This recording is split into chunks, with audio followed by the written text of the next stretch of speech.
everybody. It's Michelle Jackson, and I am here to host another Pen Posse Roundtable, and I'm very excited to be here. Today's topic is writing nonfiction for personal and professional growth, and we have an amazing panel that's going to talk to our nonfiction writers out there who need just a little bit of inspiration in order to get their books done. So the people on the screen have been there, done that, made mistakes, got it right, got it wrong, self-published, maybe went through and got deals from different publishing companies or used vanity publishers. I am a fiction writer, so I'm going to host and try to give you as much insight as possible because I have spent my life reading nonfiction books on faith, on career development, on finance. These are the books that helped me to get to the place that I am right now. And so I am excited to have this conversation because I believe that nonfiction writers bring something to the table that is very unique, and that is insightfulness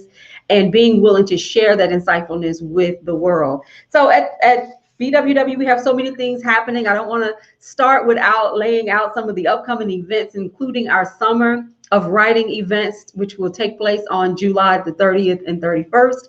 The 30th, we will have our largest book relaunch party. It's virtual, and we have exhibit booths ready for you. If you're interested in getting one of those exhibit booths, we have an early bird special that ends on June 1st. So we do invite everyone to participate. As an exhibitor, you can sell your books, keep 100% of your proceeds, and we're going to have a party. So trust me, you definitely want to be a part of it. On the next day, we will have our first writer symposium, and we will have around 12 to 15 different sessions, all designed for writers. And we will have people who will be speaking from all across the world. And I really hope that you guys will be a part of that. So for now, let's bring on our panel and start the Pen Posse Roundtable. Hi, Julia. Hi, Alvinia. Hi. Hi, Ellen is new with us, so we're excited to have Hey. her. Hey, how you doing, Andrew? Tina Hey, is also new with us, and Miss Clark. You're very new, so we're gonna Very get in new. there to meet you, and then we have Michelle Jones, who I think Michelle has been a part of every Pen Posse that we've had. So this is almost. So this is great. So every month we take a topic and we really get in there and have an insightful conversation about one particular topic with people who have been very active in that particular space or writing in that particular genre. And today we're talking about nonfiction writing. So this is what I'm going to ask everyone to do. First, for those of you who are watching, we ask that you share this on your page. If you are on Facebook, if you're on the Black Writers Workspace, the private group, go to @Michelle D. Jackson's page and you will find a shareable version. So be sure to share it so we can make sure that we have as many people watching as possible.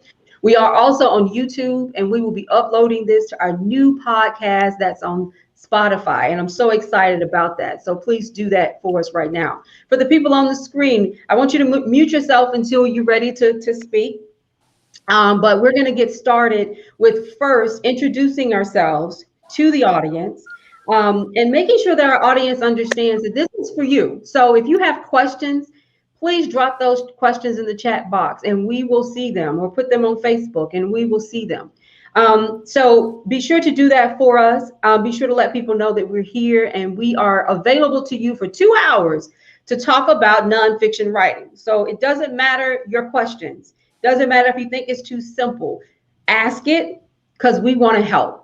So we're going to get started. My name again, Michelle Jackson. I'm the founder of the Black Writers Workspace. I am also author of 2 books. One is The Heart of a Man, which is a Christian fiction book, and the other is From Darkness to Night, which is general fiction. I call it women fiction, family drama book. It's exciting, and I hope that you guys will go out and purchase those books. You can find my work at www.authormichelledjackson.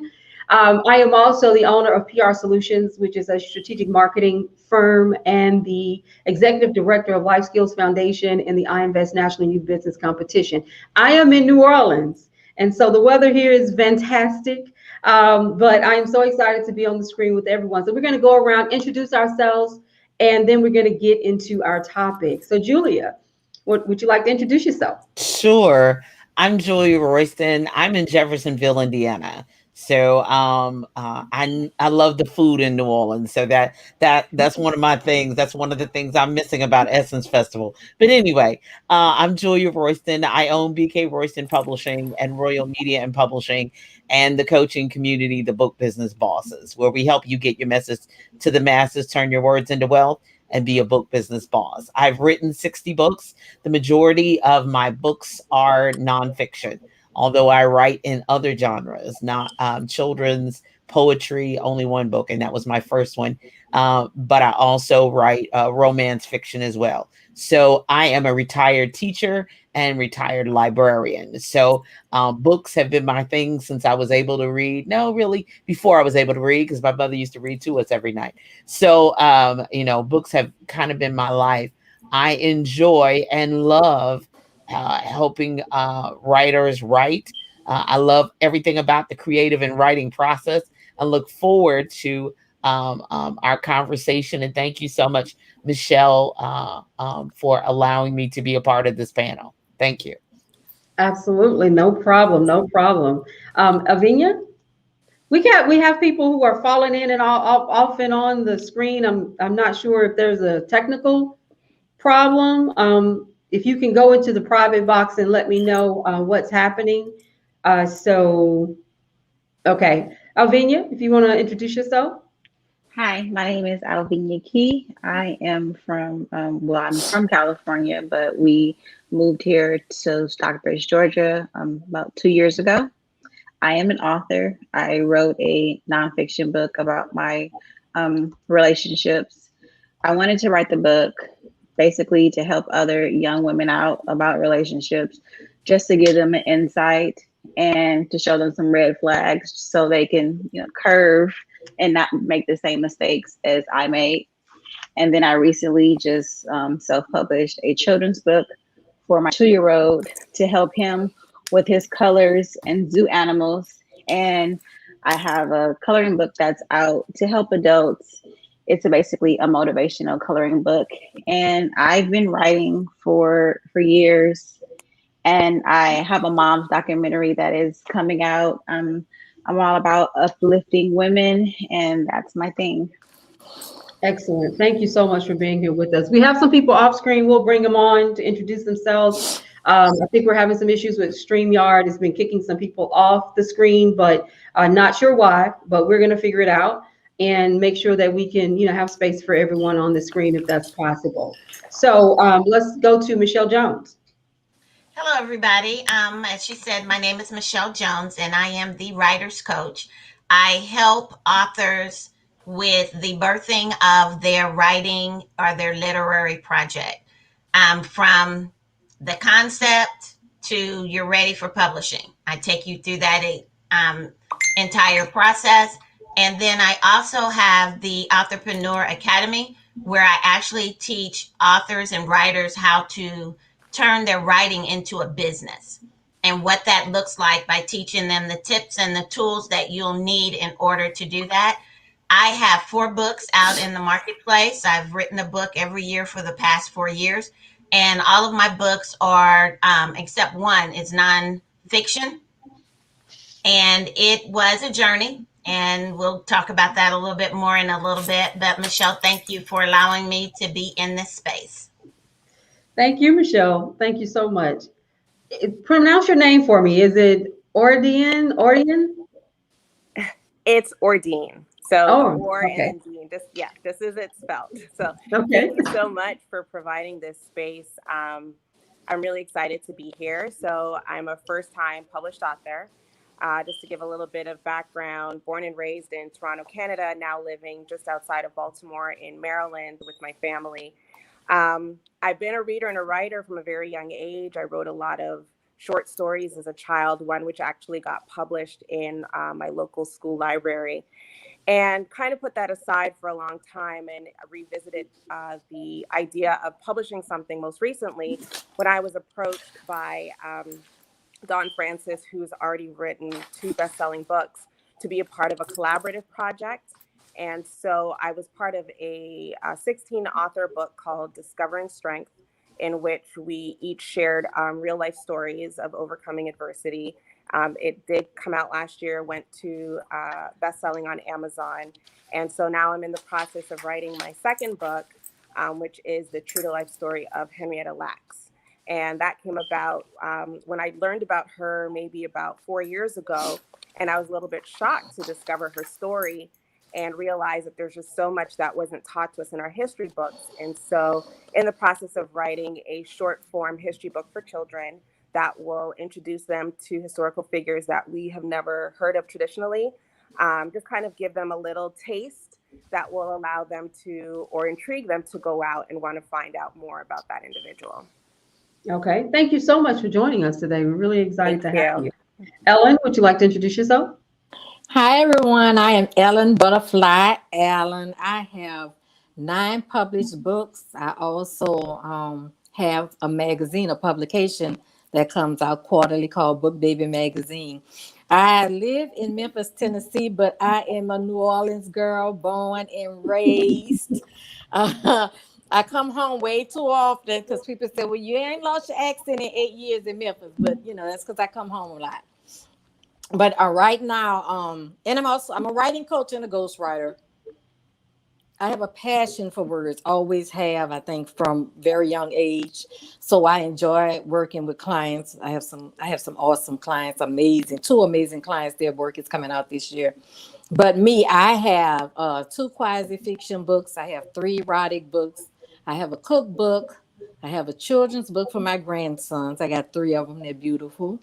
I also have an inspirational journal. So I'm kind of busy because that's my lifestyle right now. It's just words, and a passion for words and helping people to get their words out and their voice out, not necessarily for publication, but just so that they can get it out and be who they need to be to themselves, So that's me, I'm just that girl. I do. I'm a playwright. I turned my first book into a play.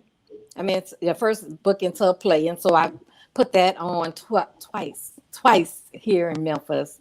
So, and I was the first African-American girl with an all African-American cast that was allowed to be in a playhouse in the square here in Memphis, Tennessee. So that's me. And I'm glad that I'm in here with you all, ladies and gentlemen. Excellent. Very nice to have you. Very nice to have you. Andrew, introduce yourself. Hey. Sure. Good morning, everyone. My name is Andrew Snorton. I'm based out of the Atlanta, Georgia area. Since 2017, with my debut, I've written 3 books and recorded 4 audiobooks. Definitely the 3 books, even with the first book being more poetry-based, it still is a reinterpretation of real-life events. So I just took a creative license in making sure to get that done. And just like anybody, you're covering themes and topics where you want to be authentic and accessible to readers of any level. And the same thing with the audiobook series where... Wow. Okay. Sorry about that, guys. I'm not sure we keep losing Andrew. I think typically we can get 10 people on the screen, so I'm not sure why we're continuously having this problem, but we're going to move forward because I don't want to stop the process. And I know, Andrew, if you're hearing us, what I'm going to do is take someone off the screen and give him an opportunity to get on the screen again. Okay, Andrew, if you want to finish, I'm not sure, you're just continuously getting kicked off, but we're going to make this work today. We're going to get it all you can bring me in here. Fine. So those of you who are not on the screen the whole time, I can still see you. And if you have a question or you want to address an issue, just hold your hand up and I can see you and I'll put you on the screen. So right now, the only one who's not on is Michelle and Tina. Andrew, I didn't want to stop you, but if you want to continue your intro. All right, now I can't hear anything. Okay. We're going to go on to Reginald and we'll come back to I'm Andrew. not getting any audio. I can't hear anything right now. Hold on just a moment. Okay, Reginald, come on, let's introduce yourself and we'll get back to Andrew.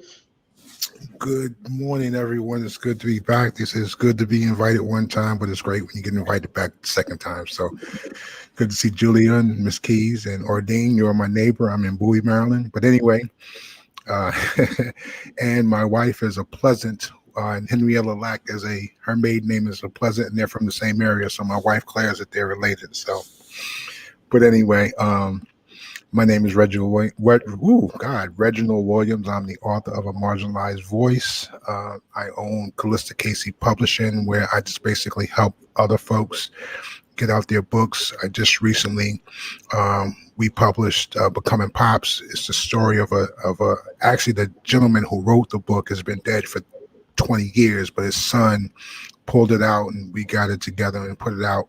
And it's about his father who had abandoned him, who had gotten back into his life and became very instrumental and helped his son become the number 17th draft in the NBA by the New York Knicks. I am currently writing a documentary called Scared, and that documentary deals with the mentality or the emotional instability of Black folks when they're stopped by police officers. So that's me.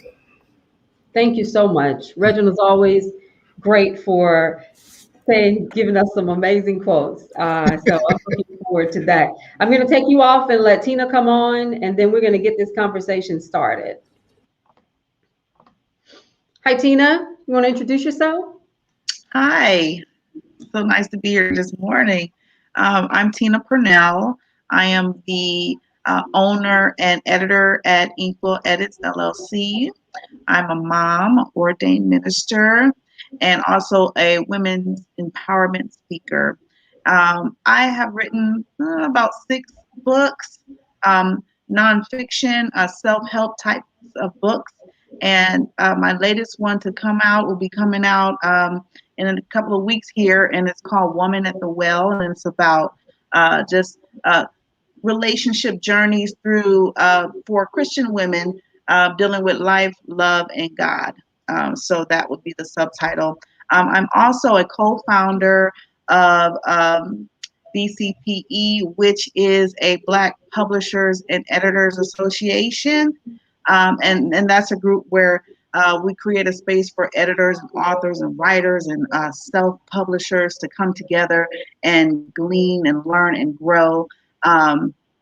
So that's me in a nutshell. I've been writing for, oh my gosh, like someone else said, for years, ever since they were a child. So I've been writing since I was a child, and also teaching as well. So I think that writing in the nonfiction area kind of just makes it all come together, even though I love fiction as well. But that's me in a nutshell. Thank you so much. Thank you so much. So we're going to get everybody to mute themselves, and this is what we're going to do today. We have a good problem. The problem is we have so many people who want to talk about nonfiction, and so we can't get them all on the screen. That's not a bad thing. It's just a matter of technology can sometimes be limiting. However, we're going to take this topic and we're going to break it up into 4 different areas, and we're going to talk about it from the start, which is the start of writing nonfiction, and we're going to talk about finding the inspiration and the confidence to write nonfiction, developing an outline, and knowing what your readers want, connecting with that audience. That's where we're going to start this conversation at.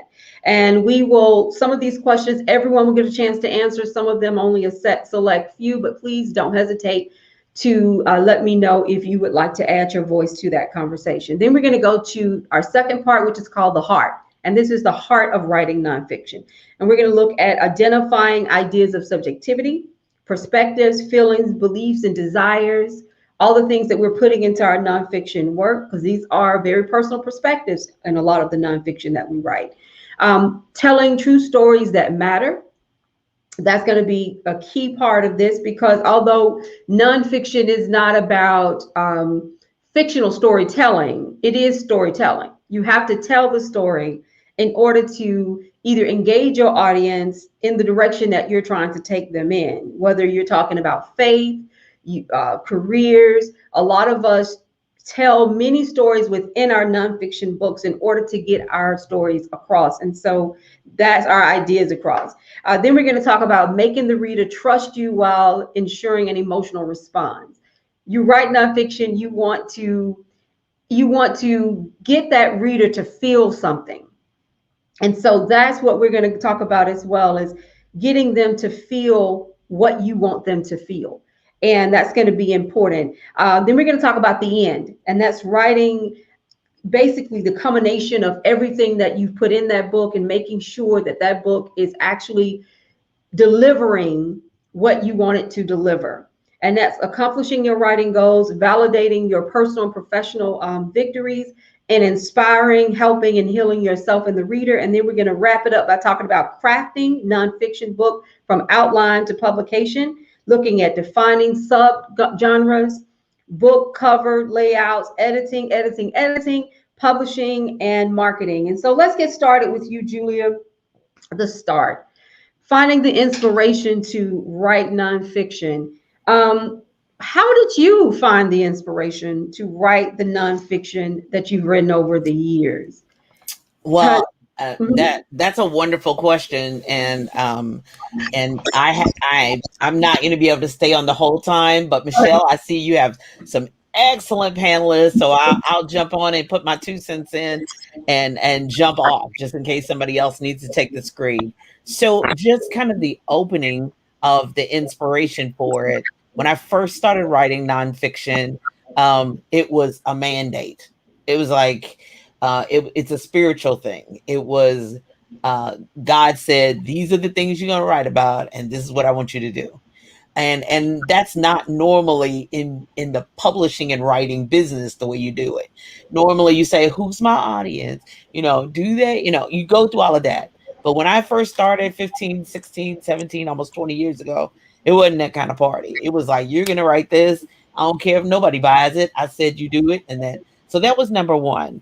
And then over time, over the years, number two, I started developing clients and getting clients. And when I finally said yes to publishing other people, then number two was their needs. What do they need? And continually answering that question over and over and over again. And, it was their needs. So number one was God mandated and empowerment. That's where my devotionals came in. That's where my other inspirational writings came in. He mandated it. Number two, my clients mandated it. They said, this is what I need. And people kept asking me the same question over and over again. So therefore, I was actually meeting needs and answering questions of people. And then number three, in my industry, in my expertise area that I wanted to solidify myself with, I realized I needed to be a voice in that industry. So I needed to say some things. I needed to come from my own perspective, and all of us on this panel have their own perspective, but I needed to have my own perspective on this topic. So I do have, my signature set, right, publish and promote series. So therefore, I was answering not only my clients' problems, but an industry problem. And I wanted to solidify myself as an expert. Now, I know you all will talk about later how to make sure the person trusts you, but that takes time, and that takes trial and error. That takes referral. That takes people taking what you said and applying it to their particular situation, seeing what works, tweaking it, etc. Those are my three things. They have been mandates. And then maybe my fourth bonus would be events occurring. There have been switches and changes in the climate, in the environment. So therefore, we have to have responses to it. And if you're going to stay in this, whatever your area of expertise is, if it switches, then you need to either not say anything, or if you have a comment or a perspective to add to the conversation, then you need to add it. And then those are my four things. Thank you so much, Julia. I want everybody to kind of address this question about finding inspiration and confidence to write. But I want you to also tell me something as a reader of nonfiction, which is, this is your perspective. What gave you the confidence to believe that there was an audience for your perspective? Anybody want to take that? Oh, everybody wants to take it. Ellen? with my first book, the reason I say that is quasi fiction is because I had to add a few little things. That was my first time, and so I was adding a few little things so that it can kind of break up. I guess the consistency of pain, because when you're writing memoirs or you're writing something from fiction, and especially when it's personal, you have to step back from it sometimes in order to say, was this really going on? But you have to, the inspiration and the confidence comes once you figured out what's going on in your story, how you want to present it, and your authentic voice. We cannot get into fiction or nonfiction when we don't have an authentic voice. And that's what I express. So basically, with my clients, all of them have been referred to me by other publishing companies and stuff who like my style and my descriptives and how I make stuff come to life, stories come to life. A lot of times when you engaging in that, what you do is you're just gonna keep like a straight run on. You're just gonna tell this whole story. It's the way it happened, and you have no pauses in between it. So what I love about it is that I'm able to draw things out of my clients that they would not necessarily say, or they won't necessarily review, or maybe they've skipped over a section, because that's basically what I deal with. I deal with clients who are coming and they're wanting to get their stories out and they don't know exactly how to say it. So what I like about it is that the ones I've dealt with so far, they have a good base for these stories. So I don't have to be pulling teeth and grabbing and just from that dead air. But I have so much that they give me to work with. And so then I'm able to structure around that. And I'm able to help them on the writing or as a ghostwriter, because some of them may not want they may not want the acknowledgement of having wrote their book or wrote their story or writing their story. So basically, but the confidence is coming into knowing who you are, where you are, and what you're ready to reveal. And a lot of times, if you're not ready to reveal everything, the whole truth, I just think that you should bow out. So I'm kind of a up in your face and straightforward coach. And so I that's the way I present myself. And so my clients, I tell them the same thing. We either gonna do this or we're not.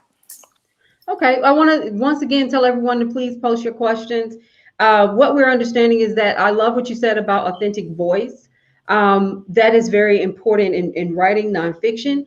But talk to me, Reggie, about that confidence level as well, and from your perspective when it comes to writing nonfiction. It wasn't really, it wasn't even a question of confidence.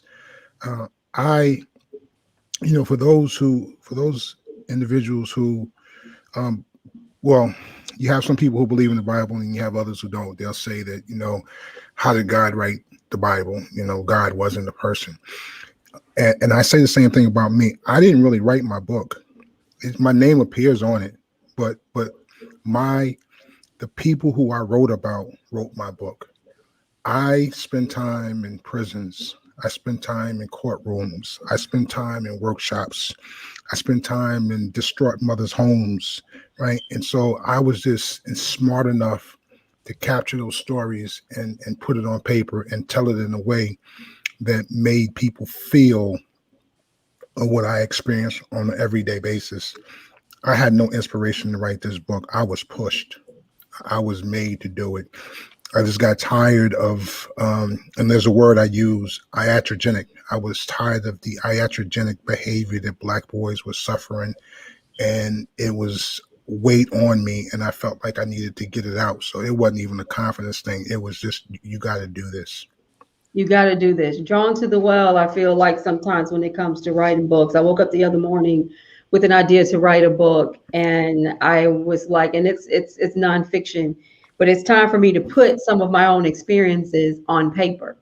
And it is. I love exactly what everyone said. What Julia's saying, you find that inspiration because sometimes it feels like it's God mandated.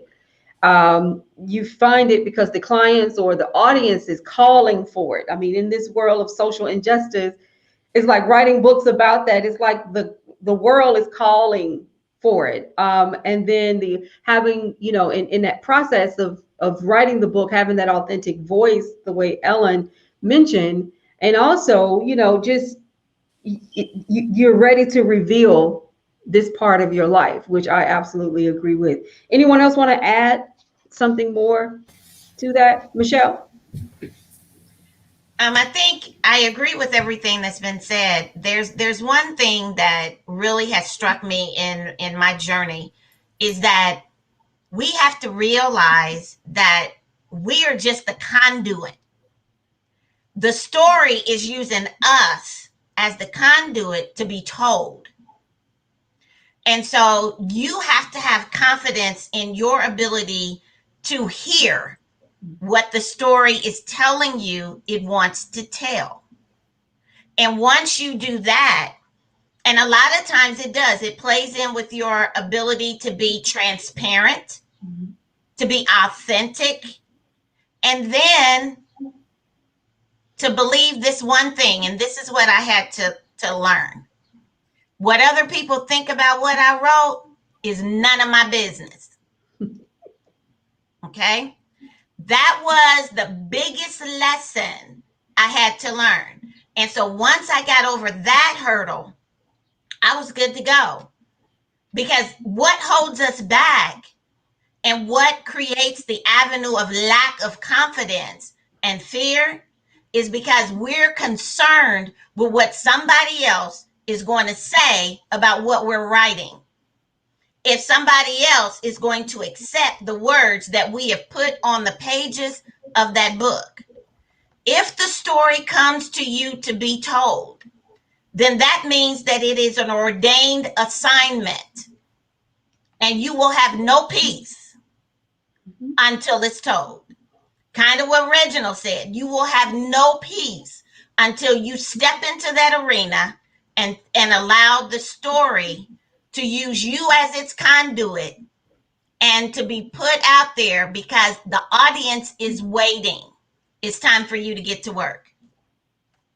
Absolutely. Absolutely, Michelle. I'm going to bring Tina on the screen so that she can have an opportunity to address this question. Hopefully we can keep her. I may have to bring somebody off, but I'll bring you back at some point. Tina, did you want to address the question of confidence around writing nonfiction? Sure. I think that a lot of people, when we begin to write nonfiction, we have a fear of, like you said, this is my personal story, or this, who's going to want to hear this? Who is going to want to hear what I have to say? And so what I always tell people and what I had to learn is that you are your first rough draft.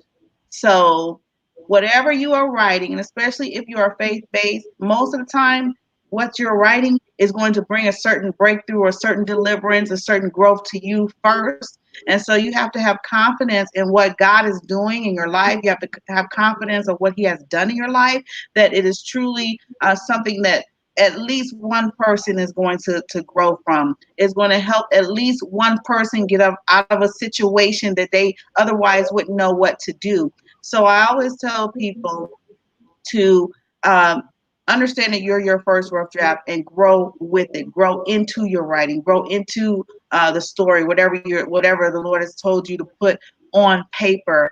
And for me particularly, I had a really rough time with my first book. Just having that confidence to write and being inspired to write. But the Lord just kept telling me, just keep writing, And so the more you write, the more you understand that this is something that's a vehicle that is moving on its own. It is truly inspired. I think that was Reginald say, well, who wrote the Bible? Well, the Bible was inspired writing. And it's the same with us. So we just have to kind of lean into it. I love that. I love that. And the reason I asked, I've got some feedback. The reason I asked this question is because I write for a Christian magazine, and I remember every month coming up with a topic to write about. And it would be a little uncomfortable because I'm not a theologian. I'm writing from my perspective. I'm trying to inspire using my own experiences. And I would get into that feeling of, is this right for me to do it? Am I educated enough about faith to do it? Because I'm not a minister or in the ministry, do I have a right to tell people? And yes, absolutely. You do. You do have that right to share your experiences with the world. But it needs to be done in a very professional way. And it needs to be done using all the standards and techniques that we writers have to use. And so the next question is about building an outline for nonfiction. Now, for fiction, I can tell you I'm all over the place with my outlines because my characters start to write themselves at some point. But when you're writing nonfiction, and you guys tell me, and I'm going to bring Alvinia on the screen to give her perspective on this. But how do you start? Do you write an actual outline, or do you just start writing? And what have you found to be the best approach? I'm sorry, Andrew. Yeah, you on this. I see you there. Yeah, Andrew can address this as well. And then Alvinia, we're going to bring you on to talk about it. All right, great. First off, it's great to be back. So having said all that, and I think all of us can say, you know what, you go where it takes you. Some people will outline first and then fill in the gaps. But to me, when I look at any of the first book that I did, I really just did the writing. And then after I did the writing and how I wanted to reinterpret it and using creative license for using poetry to retell these real stories, that's what I did. Now, my second book, which was more interview based, I definitely outlined, because anytime you're talking with people on that level, when they're opening up about the biggest daily challenge they live with, how they're using whatever the lens of their faith to best practices, to changing what's in between your left and right ears, something like that, I knew I needed to outline. But I think all of us, we might have a preferred style, but you go according to the content and the direction you're going to go in. And I think all of us can say, you don't restrict yourself. It's just like you don't eat the same food every day. You're not going to write the same way every day. You're not going to use the same style or whatever. So to anyone out there, I think the biggest thing is just get started. Like all of us can say, just get started. And whether it directs you to structure first and then fill it in, or let me just get it out there. And now that I've got it, what do I need to do with it? There's really no wrong way to do something. Thank you. Excellent. Excellent. Avenia? So it took me 5 years to write my book. I was in a rush. I was super impatient, but God had other plans for me. He was like, no, sit down. You're not ready. And when I think my last relationship, after that, I literally wrote my book in 6 months. And that's how I knew that it was time. Mm-hmm. I brainstormed first, and then I did an outline. And that's how I've done my second book as well that I'm currently working on. Brainstorm, and then I did my outline. That works for me. It makes it more structured for me and easier for me to figure out what I'm going to do and how I'm going to speak and what I'm going to talk about in that different section. I don't have the name or the title yet, or what. I just know what I'm going to talk about in that section. Excellent. So I would just say, I'm sorry. Mm-hmm. No, I would just say brainstorm and the outline. It helps me. Absolutely. Absolutely. Anybody else have anything to say about the outline? Michelle? I guess I'm the oddball in the group. I did not do an outline when, especially when I wrote Walking on Water in my stilettos, there was no outline. When God said, put pencil to paper, I put pencil to paper and I wrote. And it took me 3 weeks to write that entire book. And when I got through and I went back into the book, that's when he started identifying the areas and gave me the titles of the sections and that type of thing. I do know that I have several friends that are authors that use the outline method. That's just not how he gives me my information. I am a writer. And so as a writer, I write and I allow the story to tell itself. And then I go back in and I break it up into sections according to how the creator gives it to me, how he downloads that area to me. And then I label it, and then we go on about our business. The question I have about that is, how do you keep your voice when you don't outline it? Like the thing for me is, I feel like nonfiction writing is a lot of passion writing. You know what I'm saying? It's passion writing. So if I wake up on Monday and I'm passionate and I'm typing away, I have no structure to this. I'm just dumping all this emotion on a page. And then Tuesday I wake up, I ain't mad at my husband no more. I'm good. I'm not gonna, I don't have to go there. I'm in a different space. Do I keep the voice? Does the voice stay consistent? And what's your tricks? And I know Julia's hand was up. Do you have any tricks for how to keep the voice and the tone consistent? Well, okay, so I've done both. I started out just like Michelle. It was extemporaneous. When he gave it to me, I got it out. I can get a nonfiction book out in 30 days. I don't take all that long because I like sleeping. So he doesn't let me sleep if I don't get it out. So I'm with Michelle all day long. But the passionate writing, I was hot about it today and I'm not hot about it tomorrow. That's going to be kind of hard. That's going to be a struggle. And that's going to be a writer's kryptonite, writer's block. When you get hot about a thing today and you cool off tomorrow, well, was it really supposed to be you writing, or are you just journaling for the day? If that be the case, that's fine to journal and then go back through and then figure out and put it all together later for the book. I have no problem, because that's how my first book came. I journaled it. And I didn't even know I had a book for 7 years. I didn't know I had a book. I was just trying to get over the divorce. That's all. So therefore, if it's based on emotion and it's just based on, the Breonna Taylor was killed last year and now it's somebody else and I'm cool off of that and everybody's fine, then okay, maybe that's not for you to write about for the world to know. But I believe me, if it's something that the world is supposed to know and it's just not private journaling, that heat will be on you so hot you won't be able to sleep. You will not be able to eat. You will have a sandwich in one hand and your hand going on the keyboard, or your pencil to paper in the rest. That's how it goes. So I know writers write, and sometimes you're just writing because you just had some thoughts that came to your mind.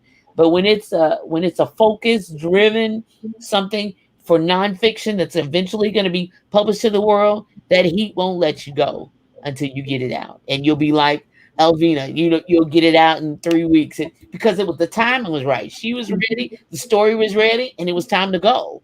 But until that happens, keep moving, keep writing, just like Andrew said, flush it out. But when it's ready, it will not let you go. I like that. Let me add two quick things. To your point, Michelle, this is how I write everything. I could be sitting down and writing about, let's say, a cookbook. And in the midst of that cookbook, something can be said, something could happen. I could have seen something and my thought changes, which means that now, what do I do? Do I honor the thought that's now in my mind, or try to flush it down because I'm writing on something else? So oftentimes, whatever that thought is, I will write it and I will take it and put it in the bank, because you were pissed off at your husband, you're going to be pissed off at him again. And so now that it's in the bank, you can go back to the bank again and pick up on it again, and you'll be pissed off enough times that a book will come out of that, right? But in terms of writing A Marginalized Voice, the first 4 chapters I just wrote. It was just me having something in my spirit, and I needed to get it on paper. And I think I may have told y'all this last time, I just put it away. I walked away from it because it was never a book. Something happened, and I used the word earlier, iatrogenic. I one of the things I've done, I ran a violence program, gang violence, guys who were either shot or shot at someone. And we used to have a bi-monthly meeting with people across the country on the subject matter. And there was this white woman from the Midwest who was in her mid-50s, and I'm thinking, this white woman can't tell me nothing about black boys in the hood. Well, how wrong was I? And she started talking about iatrogenic behaviors. And I'm like, well, I don't know what that is, but it sounds cool. And I ended up looking up the word and found out what this word was. And that word became because again, I hadn't outlined anything. It became that word was my driving force to finish the book. Right. And so now I had to go back to these first 4 chapters, figured out what they were, what I needed to do with them, and that's how I structured it. When something is, when it's authentic, when it's given to you, and when it's a gift, it will work itself out, and so I'm not against anyone who outlines anything, but I am not going to put myself in a box where I have to say, I got to follow this outline, because even if I do have an outline, it may change. Love it. We're gonna move forward, guys. We could talk about this. You guys are on it this morning. Everybody's had their coffee. So knowing what your readers want and connecting with your audience. Now, if there is no audience for the book, and don't get me wrong, I understand we're writing. A lot of us write from passion. We write from our God is just telling us. I've had that experience, but you still are writing for an audience as well. So in developing your nonfiction book and laying your perspective out there on the page, how do you discover, and it has to be a discovery in my opinion, or how do you know that there is an audience for what you are about to say? And how do you find that audience and try to define that audience and connect with that audience? Ellen, I'm going to start with you, and then we're going to get to everyone else. If we can, though, we want to make the answers quickly, because we still in section 1, y'all. Okay. So for my first book, my book is about codependency, and like I said, it's quasi fiction, but it has a lot to do with my life story. And so what I did when finding my audience, I looked for people in general, but 18 and up, who understood them, who thought that they understood themselves. And so I'm also a motivational speaker. So I was at different colleges and stuff like that, because I connected with certain deans and stuff. And my question is, how many of us are codependent? In a room of 40, 50 people, you might have 2, 3 people raise their hand, right? So my approach is that, without calling people liars, I technically call them liars. I just call them to the floor. We are born into codependency. So my book is something that we need to understand, that we're not above being unhealthy in codependency. So there's there's an avenue that we all can transcend when we look at what's going on in the world. Mine is about codependency. My audience is people who've gone through anything, especially after you out of your parents' house and you realize, no, I'm not codependent, I'm self-sufficient. But if you get into a relationship and it becomes unhealthy, or you get into a habit that becomes unhealthy, then of course we're transcending all kind of lines right now. And it has nothing to do with economics. It has nothing to do with race, color, or creed. And so when you're looking for your audience, I just think that when we tap into certain things, like abuse and drug addiction and all, that audience is already built, because it's something that is going on around the world. It's systematic with a lot of people, maybe not in your life, but it's in the life of somebody that you know, that somebody that knows somebody that knows somebody. Mm-hmm. So when you're looking for your audience, you just have to gravitate towards where you think your voice can be heard first, maybe on a smaller platform, and that way you grow it to a bigger platform. That's what I've learned. That's kind of what I teach my students about, just figuring it out. Sounds good. Excellent. Excellent. Did we have some other people want to add? Goodness. Let's see. Alvinia, and Drew, and then Michelle. So my audience is women. We all, not all women, but for the majority part, women have issues when it comes to men, especially young women. I have a 23-year-old. She has issues now when it comes to her boyfriend. So I wanted to tell my story about my different relationships, so other women young women especially, won't have those same problems. And if they see those red flags, they can go left and not go right. So that's my audience. And that's why I wrote the book. And I was so transparent. And a lot of people were saying that maybe I shouldn't have told so much, but I wanted to, so they can understand, like, hey, she went through this. Maybe I should turn left so I won't go through the same things that she went through. I like what you said, Arvinia. We're going to talk about that in this next topic coming up. I'm going to get to Drew and Michelle as well about identifying ideas of subjectivity and just the level of transparency that you put into the book in order for it to be authentic enough for people to even want to read it. What I don't like is a nonfiction book that's going to be on the surface, because if you're going to sit down and write it. Tell me what really happened so that I can learn from it. But there are writers who are still trying to keep a million writer secrets. And it's like, it comes through because the voice isn't authentic enough. So we're definitely going to talk about that. But Drew, let's talk to you about knowing and what the reader wants. Yeah. And to me, one of the things I always operate under is that people have it here, but they might be reluctant to put it here and definitely reluctant to put it on paper. So you are that voice. And I'll tell you what really hit home for me on my first book, based on real life conversations, real life issues. It was very open and very transparent. Two things that really let me know that I was putting something authentic and accessible and connecting with an audience, whether it's, because if you look at my data, the majority of people who are following me, it's like 60% female. So I don't know, maybe it's the haircut, the hat, I have no idea. But one of the things that really hit home were the first time I did an open reading, and the first two chapters were dealing with the relationship that someone had with their mom and someone had with their dad. And for people who I didn't know to come up to me to say that explained the relationship I had, that hit home. And this was like doing a pre-reading before dropping it officially. And then I'll always remember with the first book, summer 2018, I did a signing. And one of the chapters is very open and very transparent about the dissolution of a relationship. And one of the people came up to me and said, this spells out everything that I felt at the time. But what was eerie is that she said, and I still feel that way.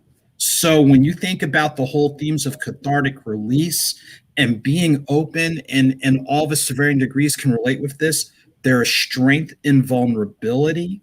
And if you're being willing to be vulnerable, then for readers, regardless of this is my core audience, you can speak to any audience. And the same thing with the second book, where when you're interviewing someone who's talking about his life in prison and life after, when you're talking about people living with whatever physical health, mental health, because somebody somewhere is feeling the exact same way. And like I said, they know they have it here, but they're reluctant here, and they're definitely reluctant here. So when you're able, like everyone said, to just put your hand in the dirt, get the shovel and break the clay, that, regardless of who your primary audience is, that allows you to speak to any and everybody. And I think all of us here can say we know who our bread and butter is, but every once in a while, I want a couple different sides. I want some red beans and rice. I want some, fish and grits or whatever. So just be willing. Like I said, if anything, there's strength and vulnerability. So any of these real topics and real people that we're talking with, don't be afraid to go there, because like others have said, someone needs us to go there. Mm-hmm. Absolutely. Michelle? Absolutely.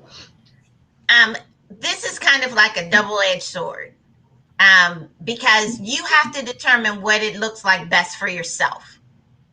Your book is your baby. You birthed it. And your book will kind of guide you to the audience that it's meant for. Your position is, or your responsibility is to create the avenues in which to show up where those audiences are, so that they know that your book is available. When I put out Walking on Water in my stilettos, and when I did Desperate Housewives of Biblical Proportions, I knew that though that was speaking to a lot of women inside of the church. So I positioned myself, because I'm an ordained minister as well, to be there to do workshops and to get it out there. What I didn't understand at the time that I did it and that I've learned since is what Andrew says.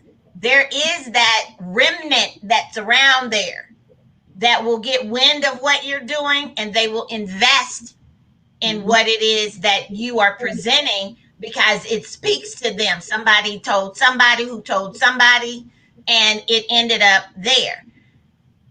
I teach my clients, whether they're doing nonfiction or fiction, to develop your ideal reader avatar. Who is it that you are imagining is going to read your book? And then develop him or her. What kind of hair do they have?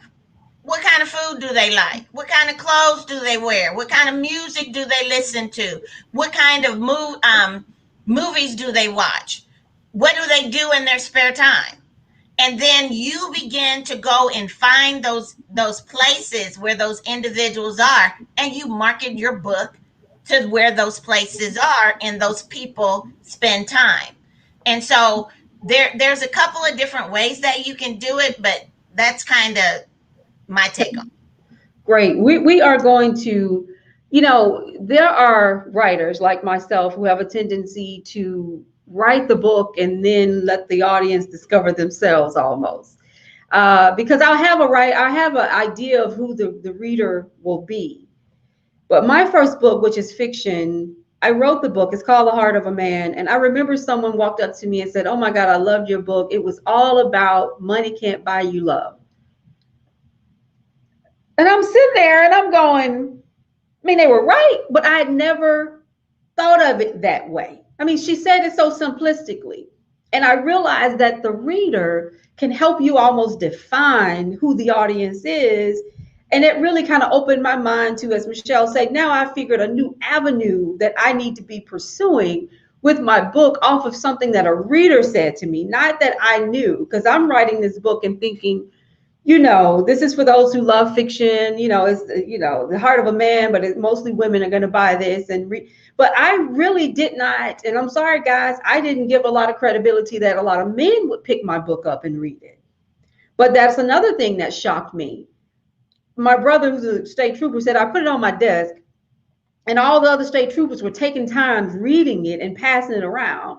And I'm going, wow, okay. So sometimes, we have an idea of who the reader is, and sometimes the reader will help us to define what the theme of the book is, which absolutely helps us to identify a larger or an expansive base of people we could be reaching out to. So let's talk about perspectives, feelings, beliefs, and desires, that authentic voice. When you write nonfiction, like I said before, you're putting your heart into a book. You are telling a story to help influence people in one way or another. But what do y'all think about those who you may feel don't have the credibility, the right perspective to talk about a particular issue? I want to go to Tina. Do you have anything? I don't want to miss over you. I know we haven't heard from you in a minute. Did you want to add anything? If not, we're going to go to Julie and we'll come back. Yeah. Yes. Yes, I did want to add as far as the, I think you were asking about the vulnerability, the level of vulnerability we should have when we're writing. And I wanted to touch on that for a minute. I think that as a writer, we have a responsibility. I tell people that I'm coaching, especially with nonfiction, if your words can definitely be a weapon, if you are using them in the wrong way, if you are using it just to call out people and get back at them, and so I think that it is different for everyone. And when it comes to vulnerability and authenticity, we have to do it in a way where we're not being messy vulnerable, and you got to remember that people are going to read this for years and years and decades, however long, and so we want to make sure that we're not being a stumbling block to anyone, while we are also getting to the essence of what needs to be said. So I think as long as you are digging down deep enough to where the essence is coming through of what you want your reader to know, what you're trying to help them through, and you're doing it in a way that is healthy and giving everyone room to grow. Even if you have to talk about these difficult subjects, and maybe you're talking about molestation, or maybe you're talking about something that happened in the church or something like that, but you want to make sure you leave room for everyone to grow, for everyone to repent, and leave room for forgiveness. Love it. Absolutely. Julia? Love that. Messy vulnerability. Love that. Julia, you're muted. Okay. I had to. I've got to go. So Michelle, you take it the rest of the way. But so my first thing, as far as writing nonfiction, especially if it's more toward a memoir, nonfiction, changing the names to protect the innocent. That's another thing. But also knowing when I coach authors, I said, imagine it's a young teenager.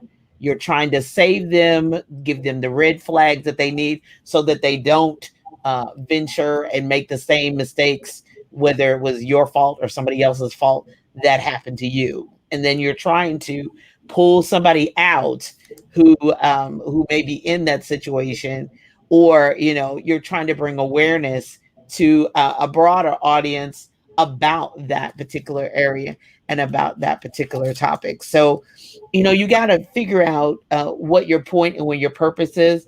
I caution authors: are you really wanting to help somebody else? Because if you are, somebody's going to come to you eventually and want either coaching or additional advice or additional help with this to walk them through that process.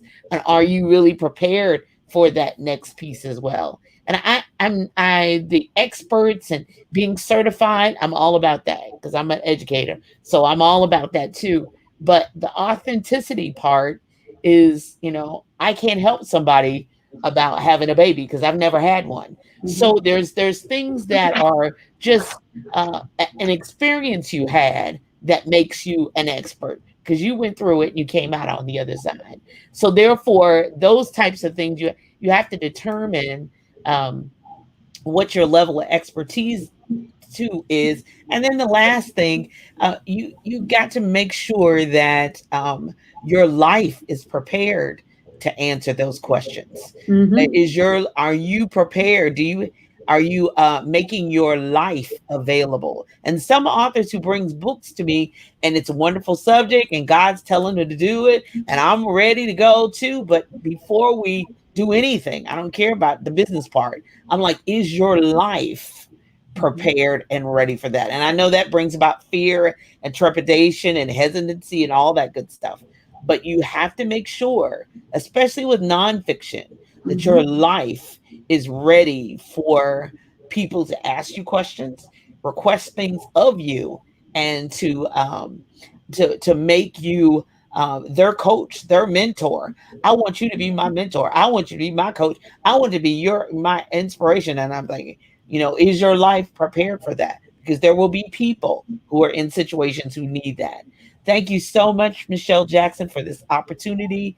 I love you all. I'm super excited about everything that God is doing through all of us.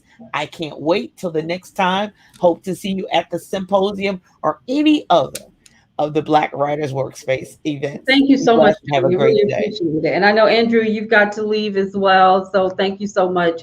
I don't know what happened to Ordine, but if she's out there, please log back in. We can definitely put you on the screen. I wanted to ask the question, and Julia kind of brought it up, was about the authenticity of the writer. Do you want to read a book by someone who doesn't have, it's not about, I'm not even looking at the certifications or the degrees, but just the experience. I remember someone writing a book about marriage and then said, but I've never been married. How do you feel about that? And on the flip of that, what you're saying, how do we then relate to questions from people who aren't marginalized, who like to write characters about marginalized people? I have to ask this question because I get it all the time. How do you feel about the two? From a nonfiction perspective, can someone who hasn't experienced something write a book about it? And from the other perspective, can white people write books about black people and it be fair and just. And okay, Andrew, I know you've got to go. I'll say this real quick before I gotta go. On that first one, if someone is writing about something that they have not experienced, it's great to get their take and get their opinion. But when it comes to authentic, like if I want to know how to swim, I better talk to a swimmer. You know what I mean? If I want to know how to cook, I better talk to a chef. If I want to learn how to fly an airplane, and I kid around with this all the time, I can sit in the cockpit all day, but if you are foolish enough to get on that plane, then we all kind of crash and burn, basically. It's great that people have these ideas and concepts, and it's not to say that they don't have merit. But by the same token, like they say, if you haven't walked in somebody's shoes, it's hard to really talk about it. And pivoting to Caucasians writing about the Black experience, it's one thing if they have interviewed someone. It's one thing if they might have those ties family-wise. And it's great that they are using their platform to speak to whatever the challenges, the successes, whatever. But, you know, it's kind of like if you haven't been there, you're really sharing your opinion. And there's nothing wrong with sharing your opinion. But I don't, for lack of a term, there are levels to it. And is like, for example, I can't write about what it's like to be a Black woman. Now, have I lived with some? Yes. I can pull that and I can interview and I can retell as best as possible, make it as authentic as possible. But unless I am one, I can't speak to that. Do you see what I'm saying? So It's the same principle. We can capture as much as we can to retell it as accurately as possible, as authentically as possible. But to say you are something when you are not, I'm just going to leave it there. And on that note, I'm going to excuse myself. Thank you to everybody working with me. Continued well wishes, continued blessings to everybody. So thank you all. Thank you. Thank you. Anybody else want to take this? Want to talk about telling true stories that matter, making readers trust you, ideas of subjectivity? Michelle? I'm sorry, Reginald, were you about to say something? No, I'll go after Michelle. Okay. I think that it's very important. Something that Julia said before she left, your life has to line up with the vulnerability that you put in the book. Because it's nothing worse than to be at a book signing or be at an event and someone brings up something that was very painful experience for you in the book, and you have to speak about it, and then you don't have the capacity to be able to speak about it. That's difficult for a lot of people. And so what I did when I wrote Walking on Water in My Stilettos, or it wasn't really me, it's what God did. He healed me from everything that he knew would be brought up to me while I was writing that book. That level of transparency, you have to allow yourself to go through that healing process while you're writing the book, because the book should be healing you and preparing you for whatever is coming next, so that when you get before people, you show up as an overcomer, not still as the wounded bird. Because then it takes away from the effect of the testimony.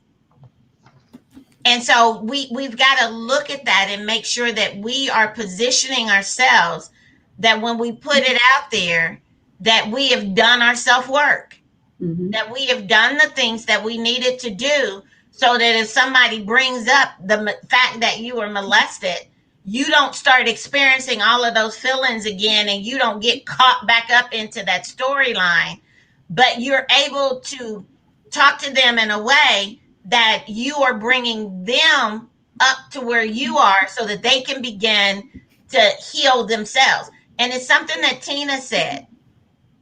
It's very important that you've already got to your place of forgiveness before you put that book out there. Because that's when you can step into your big girl underwear and your big guy shoes, and you can show up in that space, and it doesn't matter what anybody has to say about it. Because you've got your healing, you know what the book is meant to do, It is to open up so that other people can be ushered into their healing. Because now they realize that they're not in this by themselves. But it's in something else you said, and then I'm going to stop. Michelle, you had asked the question about the way that it's written. When it's really telling the story, it's not preachy. Mm-hmm. We have to remember to tell the story and not tell people what to do. Mm-hmm. That's not your job. Your job is not to tell people what to do. It is to tell the story, and then the story will reveal to them what it is that you did that is tips and tools that they may be able to utilize in order to overcome themselves. Excellent. That's excellent. I'm gonna put a pin in some things you said, but Reginald, let's hear from you. Yeah, I want to affirm basically what Andrew and Michelle said. So in the Marginalized Voice, the 4th chapter is called Sever the Cord. And this is a chapter written to mothers. And I specifically start the chapter out by talking about I am not a mother and I have no clue of how to be one. But what I'm going to do is I'm going to share with you the testimonies of those young kings that I've been working with for 15 years and the stories that they have been telling. And I'm telling you that you have to sever the cord. And I end up by saying, I end the chapter by saying so that you can have a wireless connection, right?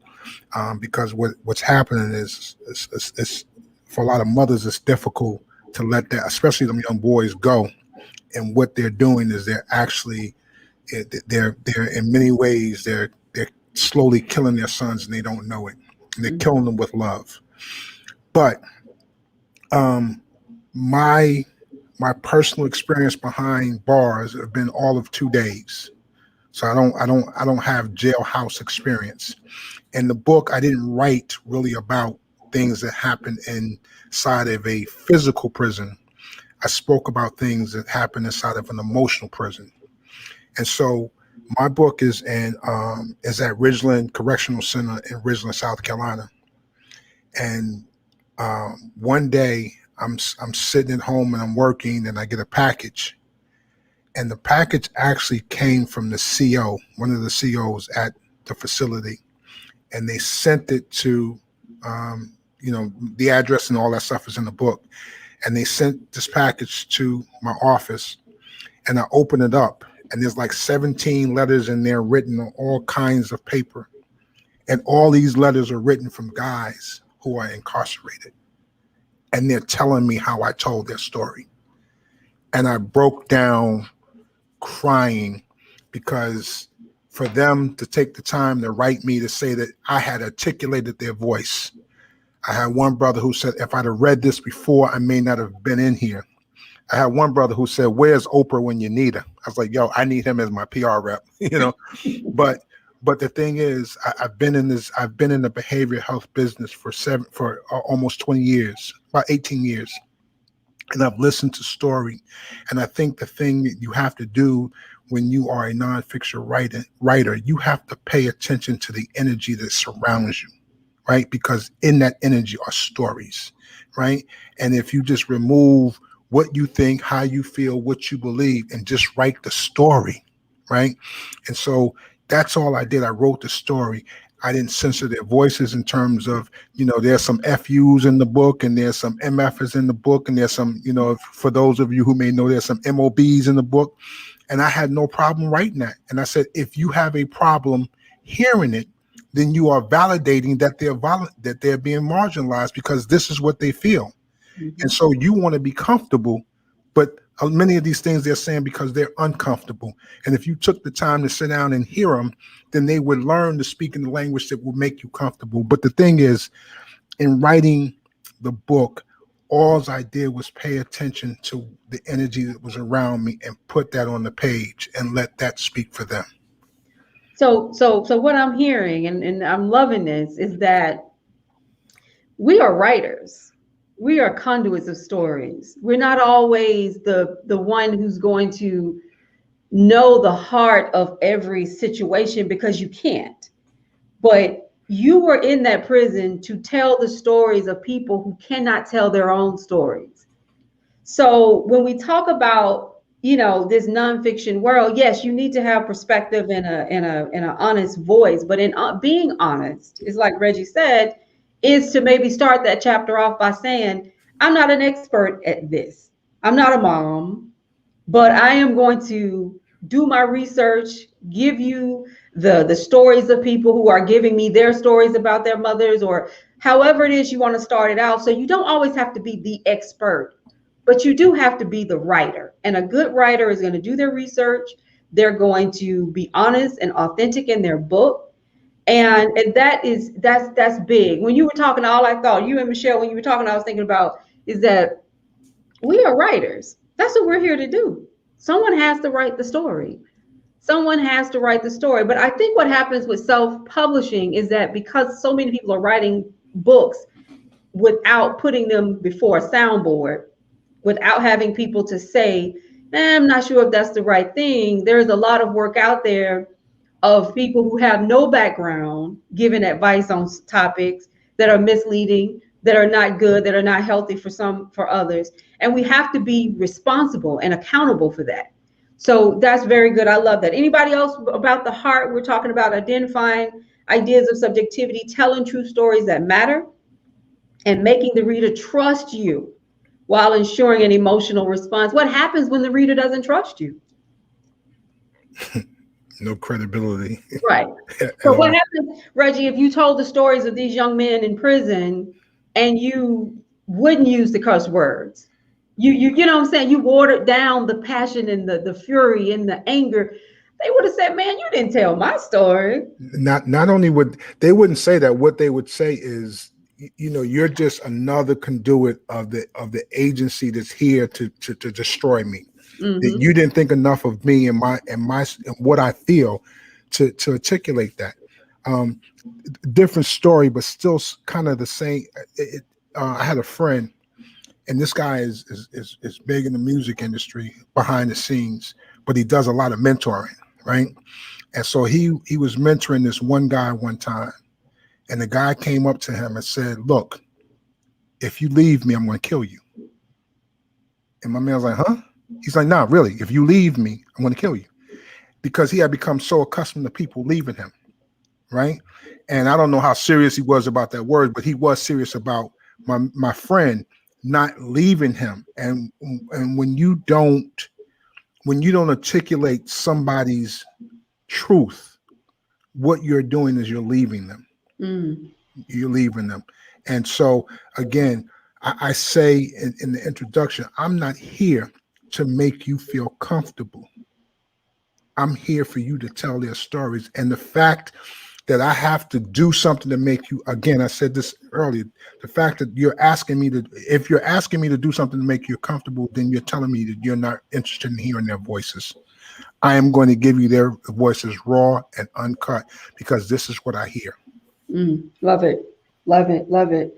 Thank you, Reggie. So we're going to go to the end, and we're going to talk about accomplishing your writing goals, validating your personal and professional victories, and inspiring, helping, and healing yourself. And Michelle, you talked about that, and the reader. When you have finished this nonfiction book, you're coming to a close. I'm an old corporate girl. We always say, what's the deliverable? What did I give? What did I get? What was my purpose? Did I meet the goal of the book? And talk to me a little bit about wrapping up your nonfiction book and what you learned as a writer, and what did you want your readers to learn about you and the work? Alvenia? The book, before the book, I did a lot of therapy about the things that I put in the book, the molestation and all the bad relationships that I had. But therapy works somewhat. But the book itself, me writing and typing and crying, that was the therapy. That was the forgiveness of every relationship, me actually forgiving myself, me actually looking at myself in the mirror like, you know what? You are you are a cool person. You've been through a lot, but you know what? God had you. You're okay. That book helped me a lot. It got me through everything that happened. And I just say that I just thank God for it, because after I wrote the book, and I would say I wrote the book in 2016, I had an interview 2 weeks ago. A young lady, I had an interview for the book, came to me, who read the book, and she was like, that book helped me heal. We're in 2021 and that was 2016. She's like, where is the follow-up to that book? I'm like, trust me, I'm writing the follow-up to the book. But that's just to say that if I did not write that book and tell my truth and help someone else out, that was the whole purpose of me writing the book. I wanted to help someone else out, and in the process it helped me. So I'm glad that it helped as many women, and it's still continuing to help other women. That was the whole purpose, and I thank God for that. Thank you. Now you made me cry, but thank you so much. That was wonderful. Anybody else want to, Tina, Ellen, you want to jump in there? Ellen? We'll come to you next, Tina. For me and for my clients, the women that I have dealt with, the deliverable is that I'm a different person. I'm a different person, not only for what I needed the book to do for me, but for what it did for others. And when they do their book, you're a different person. Like it said, someone made reference to you're overcoming. I think it was Michelle. You're overcoming. And so now that you overcame, here you are, you're presenting yourself to yourself. And people don't understand that. We are presenting ourselves to ourselves. And when we do that, then we can authentically, that's my favorite word, we can authentically be what we need to be for other people. We cannot be what we need to be. We cannot be that voice of reason. We cannot be that voice of transparency and understanding of, maybe I haven't walked directly in your shoe, but I've been there. I understand hurt. I understand disappointment. I understand broken commitments. I understand letting down myself. And so once we've come to that position and stuff in our life, those truths that we told, it reveals everything about us, but it also helps reveal everything about the person or the place or the thing that we don't want to go back to. Excellent. I totally agree. Tina? Yes, I think it goes back to what I was saying earlier about you as the writer being your first rough draft. As you're writing your book, like my first book I did called Out of Darkness, that was hard. That was rough. You hear what I'm saying? I was the rough draft. And so God wanted me to write this book so that I could come out of the dark place that I was in, out of the stinking thinking, out of the fear, out of the doubt, out of the low self-worth and, and stuff like that. So I had to do that in order to write the book.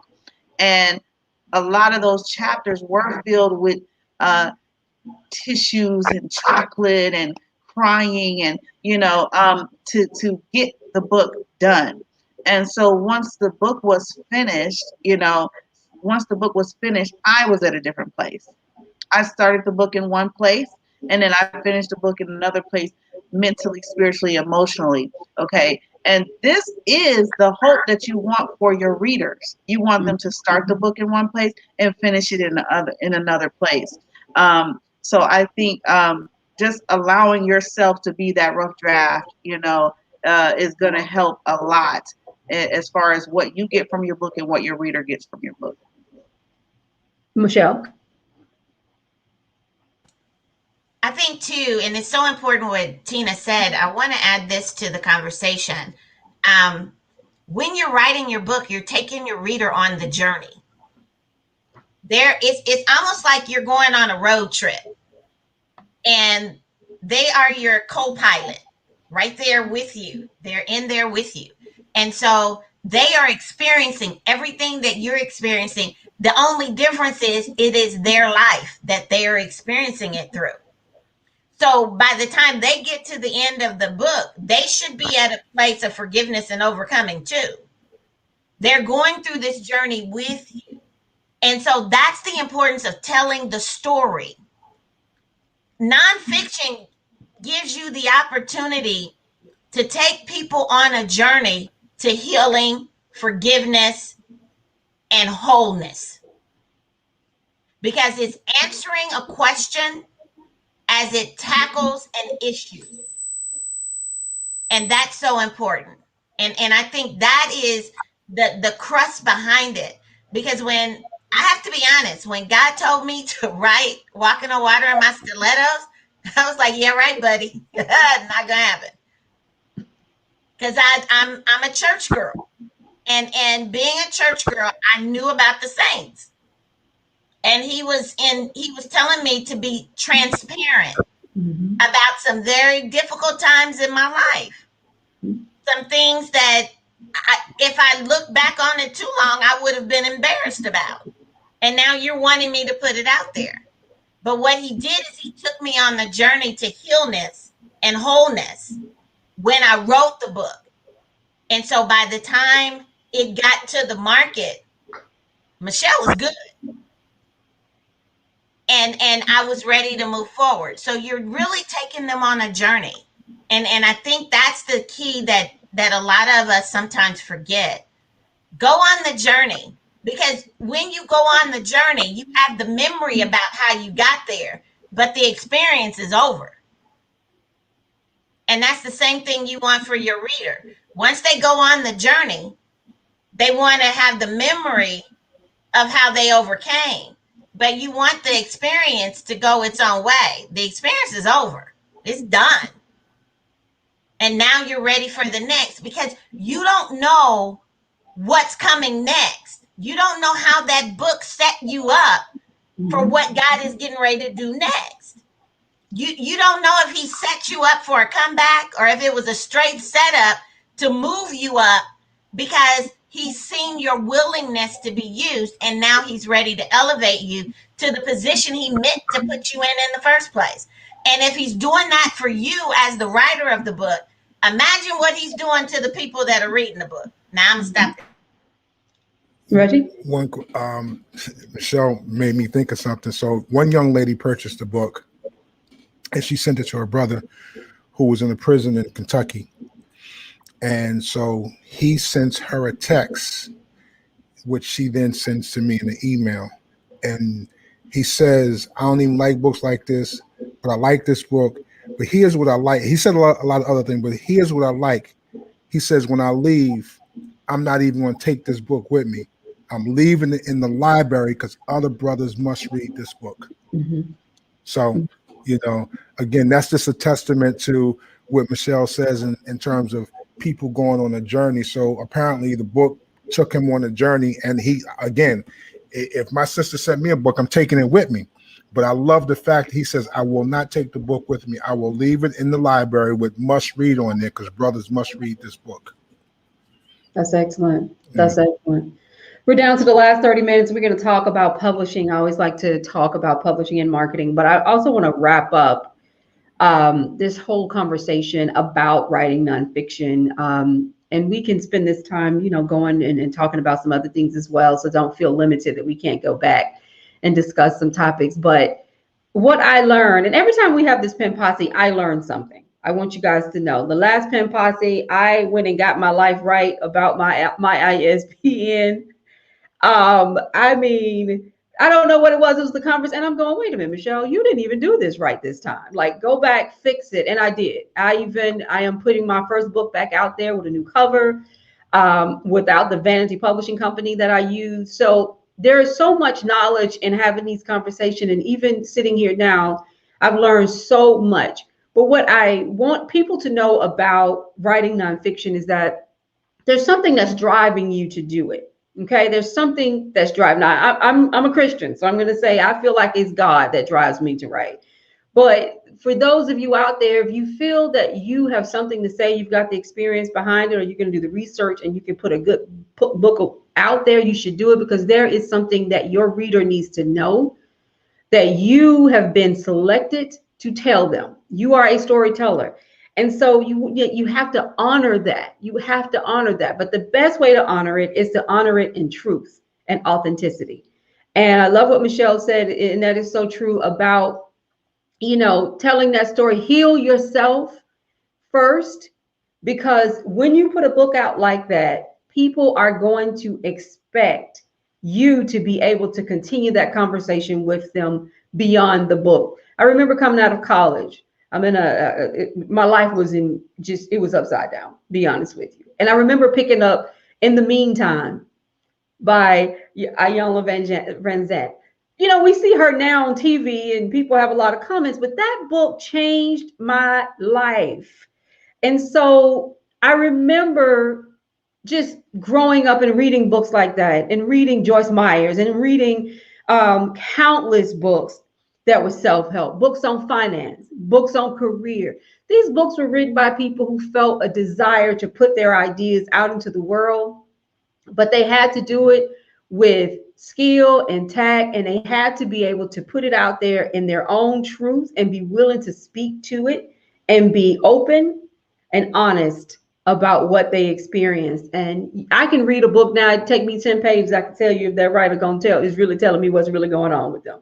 And I will shut that book down and sling it across the table, which is my thing. When I slide a book across the table, they know, that wasn't the one. And because that voice is too artificial, it's too phony.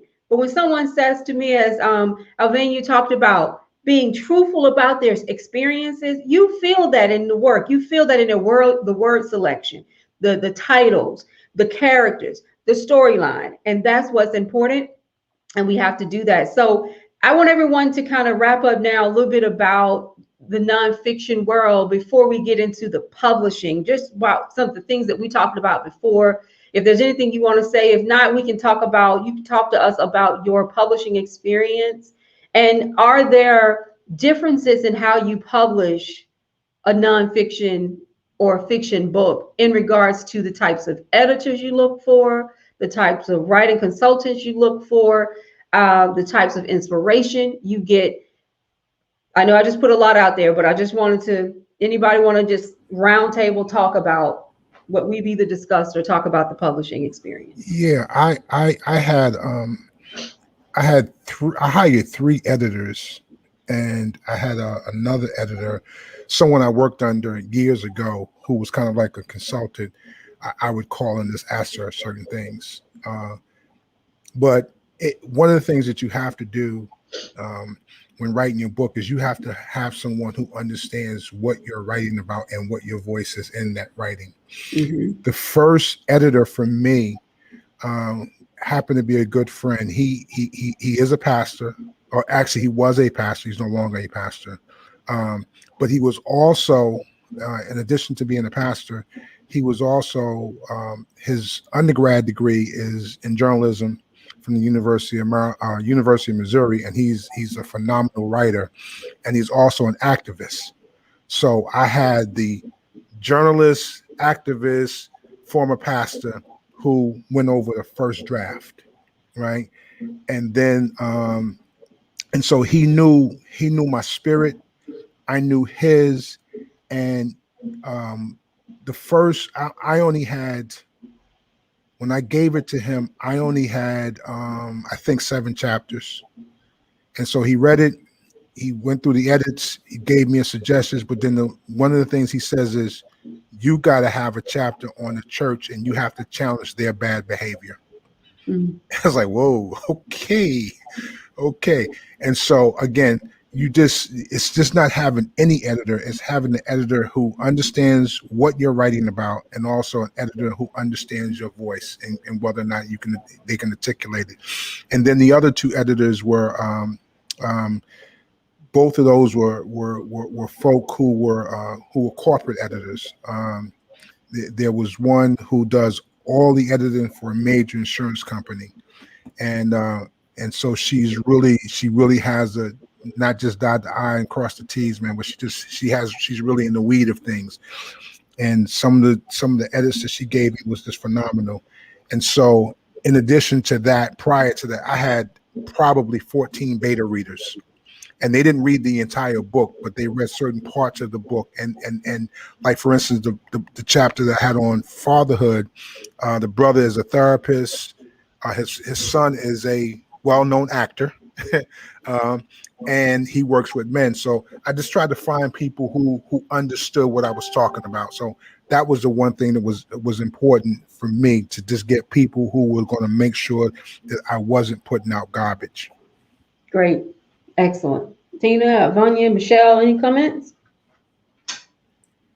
Tina? Yeah, absolutely, Reginald. I think having the correct editor is key. Matter of fact, having an editor, because some people do not get editing; they skip the editing process, and it's so important. I'm a Christian editor, and so I decided to become a Christian editor because, I found that, like you said, if the wrong person is editing your book, they really just don't get it. They really just don't. They cannot help you get the point across. They're taking this out and taking that out, which is essentially taking out your voice. And as an editor, the main thing you want to do is keep the voice of the writer. So I would say that will be key when you're going through the editing process. Make sure your editor is familiar. What kind of editing do they do? What is it developmental editing? Is it just line editing? Make sure that they understand the importance of keeping your voice in your work. This is your baby. So please make sure of that. And when you're going through publishing, just make sure, what does your publisher offer? Are they going to help you with marketing? Are they going to help you, learn how to, do your book launch? What do they offer you? So there's all different kinds of publishers. So that would be my advice when you're going through that actually getting your book out process. Michelle? I agree totally. One of the things that I do with my clients is I put the initial editing on them once they finish the writing process, because I'm an editor as well, and Tina can speak to this. Hunty, sometimes we get these books. I gotta send it back to you because I don't know what your voice is. I don't know what you're trying to say. It's like you just took a bunch of journal entries and put them in there and sent them off to me to try to make it make sense. So to help me out and to help others out that are editors, I teach them how to do the basic editing themselves, because there is a basic level of editing that authors can do.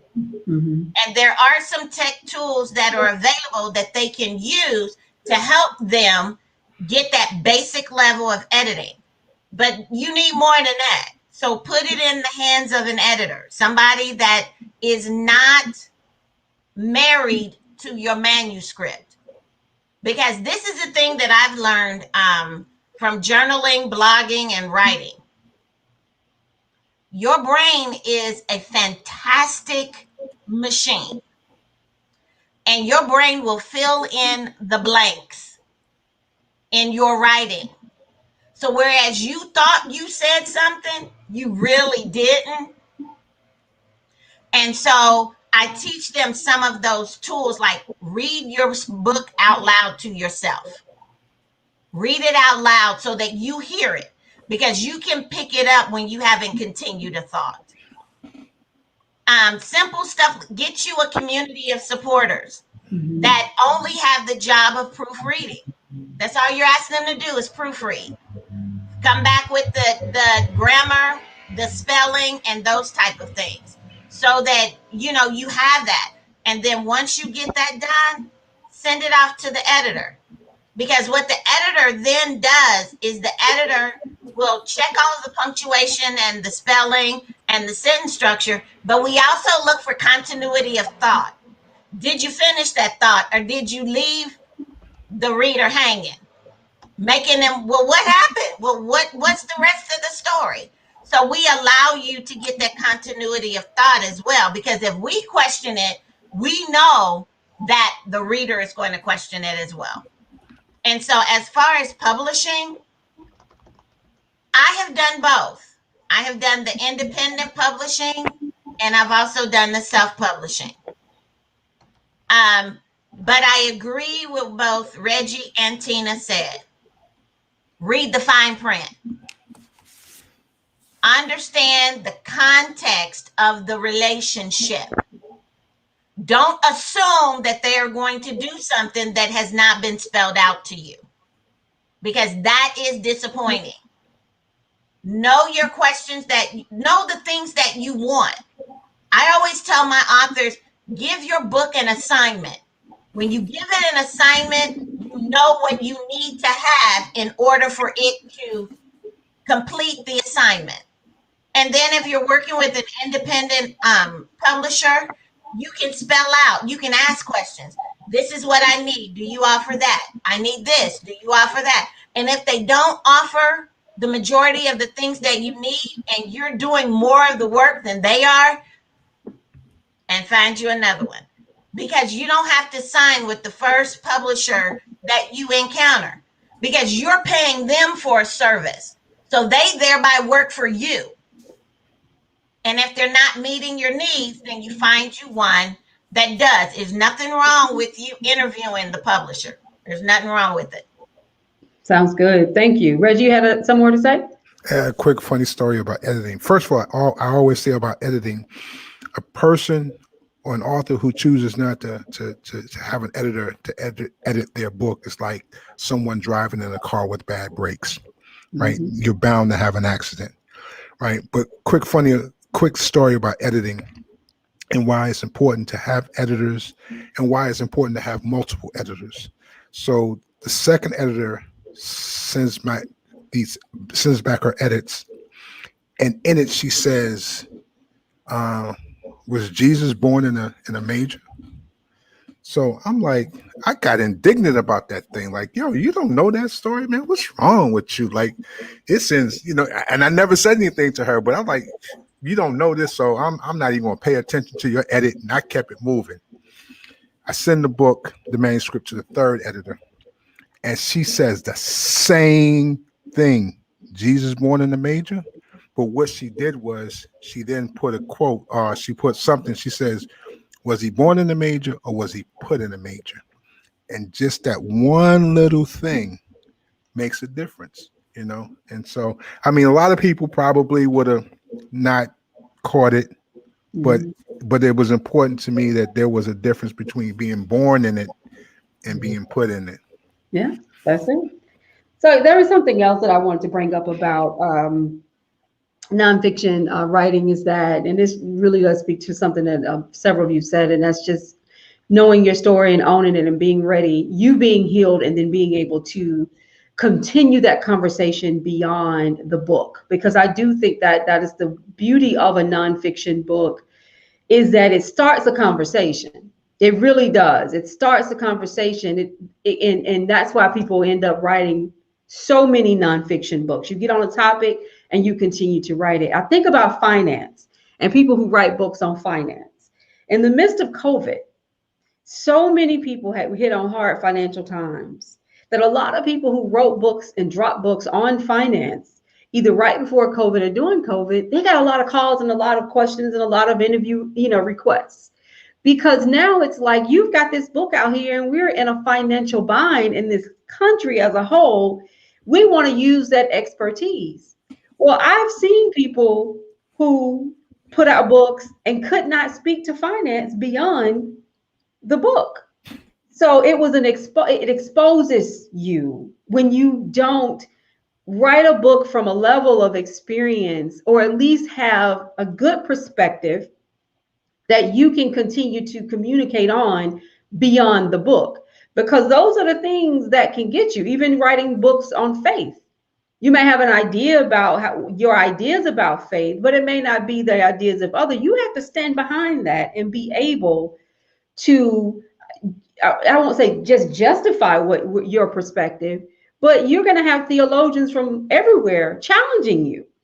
So it is important that when you write this nonfiction, that you understand that your perspective is something you really need to stand behind. And I can't remember this guy, I don't follow him, but the guy who was shooting videos of himself in the car talking about relationships. Darren Jackson. Yes.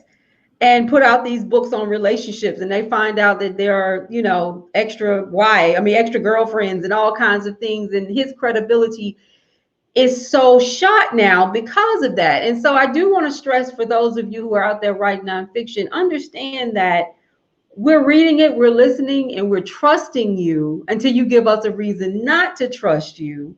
But that the conversation starts with the book, but you need to continue on that expert level. I'm sure, Reggie, you get people who contact you about, your books and what you found. And so, that I can, as a fiction writer, I can always say, I just made that story up. I have no more to say about it. But with nonfiction, it's very different. And so we do have to stand behind that work and behind our perspective. So anyone else wanted to talk about Michelle? I'm sorry, Alvin, I'm gonna let her speak, Michelle, and then you're next. Mm-hmm. I think it's just about being authentic and being yourself. My whole thing is, I'm not going to tell another person to do something that I wouldn't do. I'm not going to, and especially as a woman, I'm not going to tell another woman, don't do that in that relationship. And if I'm not going to do it, or if I'm not going to try it, I don't. I have people ask me for advice all the time, and I always say, this is my opinion.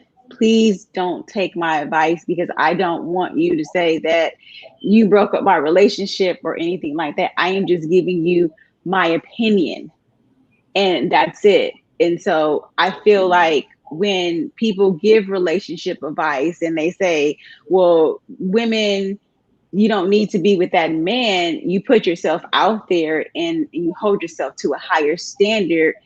And when you do extra activities, women are looking at you like, well, look at that, just what happened with him. So you should be very careful when you're giving advice, especially on that level of a platform that he had. For anyone, you should just be careful. Yeah, I agree. Michelle? A thought just came to me after Reggie's story. And this is a question that came to me recently from one of my clients. Can they write their book without using the names of the individuals that are included in their story? And what I normally say is, you can write the book without the names. You can talk about the person, but you don't have to write their names. Mm-hmm. You don't have to say that John Smith is the person who did this to me at this point in time. You can tell the story without revealing the person. And I think what that does is that brings a certain level of respect to your storyline, because I don't remember who said it, but they talked about messy vulnerability. Mm-hmm. You don't want to be messy in your vulnerability. You don't want to take somebody else down because you are trying to tell the story, and now you're indicting somebody because of what they did. Your job is just to tell the story. It is just to tell the story, because you're taking these people on this journey so that they can too get their own personal healing. Even when I wrote my book, Walking on Water in My Stilettos, I had several people come back to me and say, girl, you done told my story. That is my story. And you don't know how that freed me. You gave me the permission to heal. And I had to correct them. I didn't give you the permission to heal. What I did is I allowed you to see that healing was an option. Mm-hmm. And you stepped into the space and allowed your healing to take place. And so you can be vulnerable without being messy, and you don't have to use specific names. You can tell the story without using the names. Absolutely. Absolutely. Anything on Mark? I'm sorry. Did I miss? Yeah. To your point about having some authenticity in terms of post book. The greatest amount of pushback that I've gotten from the book has been from therapists. The chapter on therapy is called treadmill therapy, and again, it's not anti-therapy; it's anti-therapy therapist approach. And so I've had to put, and I don't know any other way to say it, so please excuse me. I've had to put a lot of therapists in their place to let them know that the way that you do your work is ineffective as it relates to Black boys. I don't know about anyone else. And so I had this one huge conversation with this one therapist, and we went back and forth. And I know why he had the position that he had. And finally, after 3-4 months, I received an email from him with 2 articles from the ADA making an apology for how they administer therapy. Mm-hmm. Mm-hmm. I'm a boy mom, and I can tell you right now, school systems across the board, the way they handle and deal with young Black men, it's unfair, it is unjust, and it's obvious. It's to me not even we can do a million studies. You don't have to go and see how many they send to detention for the smallest of things. It is a really, my son is 14, and I tell you, I go to war. I 100% agree with you. I'm not anti-therapist at all, but you have to really understand the dynamics of a person's background in order to meet them where they are, to give them the help that they need. So I love that. And all of us, we get challenged on our work. We really do. Getting challenged on our work is something, my first book is Christian fiction. I can tell you I had people who didn't like certain things about it. You just, that's a part of what happens. What I love, what I've been learning over the years, this last year of doing interviews with authors from the BWW, is that what I do love about all of you is that I've probably interviewed well over 50 authors or had roundtable discussions and just a number of authors. Most of the people that come on my screen, I would say 99%, they know what they're talking about. They know, because they wrote that book, they put their hard mind into it. They didn't just write.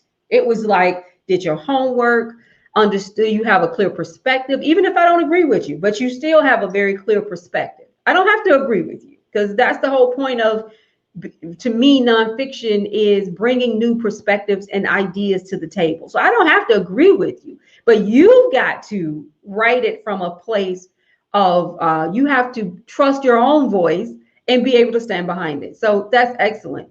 Anybody on marketing your books? Have you had any experiences that were unique to marketing a nonfiction book, and any advice you can give? Michelle? I think one of the biggest things is create an atmosphere where you can thrive to market your book. And what I mean by that is this. People are buying you. Let's get that out there first. They're buying you. The book is what they consume, but they're buying you. Mm-hmm. And so once they get the know, like, and trust where you're concerned, they're gonna buy whatever you're putting out in the marketplace. Okay, so show up and be consistent in your showing up. If you're going to show up on social media and use video, which I recommend wholeheartedly, you can do a 2-minute clip. It could be a quick reading from your book. It can be you talking about something about the book, whatever. But show up, and show up consistently. If you know that you're a speaker and the book is going to be the platform that you're going to use to build that speaking business off of, then get your stuff together. Get that sales page together. Get the book sales page together.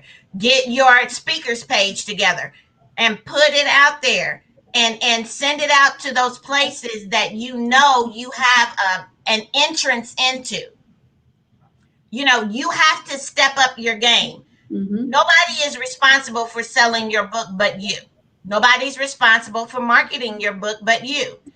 I live in Indianapolis, and when my brother was alive, I went to Terre Haute to visit him. And they have this small, quaint bookstore. And it's a Christian bookstore. And I was like, Let me go in there and see what they're doing. So when I went in there, they didn't look like me. The authors of the books didn't look like me.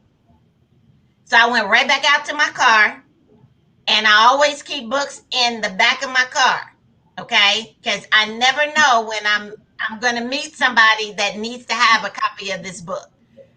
So I went back in with my book, and I talked to the lady that manages the bookstore, and I asked her, what is their process for putting books on their shelves?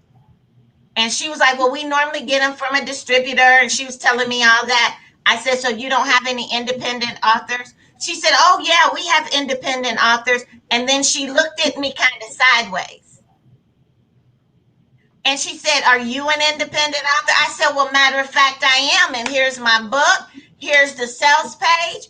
Here is the link to the book online. Here is everything you need. So what do I need to do to get my book on your shelf? Mm-hmm. And when I left there, I left 5 books on that shelf. And so you have to step up your game, because we do this fear thing. We want to act real scared. But if you were bold enough to be transparent and authentic in the book, be just as bold to market that book, to make sure that the people that need to get it, read it and receive it, get a hold of it. I agree. No fear. I love it. Well, guys, we're going to wrap up by giving everybody an opportunity to tell where our viewers can get your books.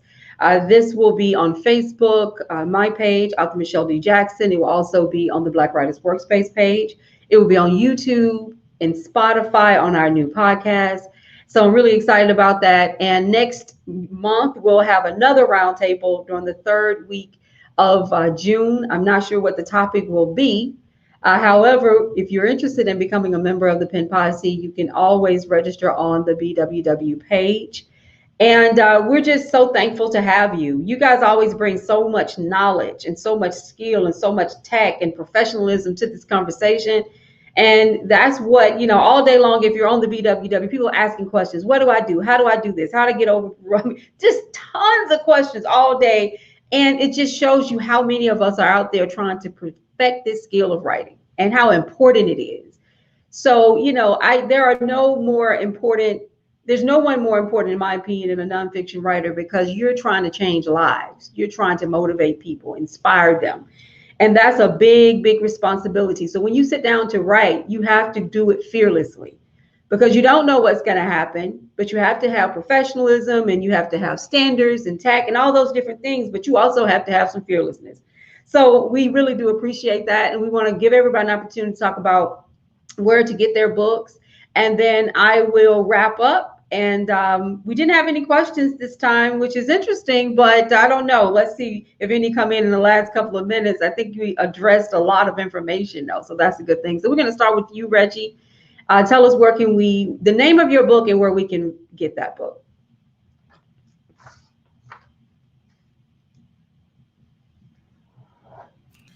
I think, what's that? Right corner, a marginalized voice.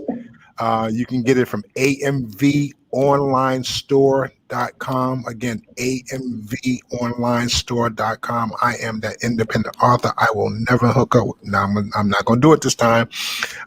You can also check me out personally on my personal website, which is reginaldwilliams.org. That's REGINALD, Williams.org. And my social media platform is Seeding, SEDDING 2 TO Bill BUILD. That just comes from being in the country and growing up on the farm. Seeding. See, thank you, Michelle. You can very easily reach me. All of my links are on solo.to/Michelle P as in Paul Jones. It's very easy. If you go there, my website is there. If you are interested in any coaching for writing and telling your story, that link is on there as well. And the link to be able to purchase any of my books is out there. Grasping Your Success, 6 Steps to Starting and Legitimizing Your Business, Walking on Water in My Stilettos, and Desperate Housewives of Biblical Proportions. Excellent, excellent. Avinia?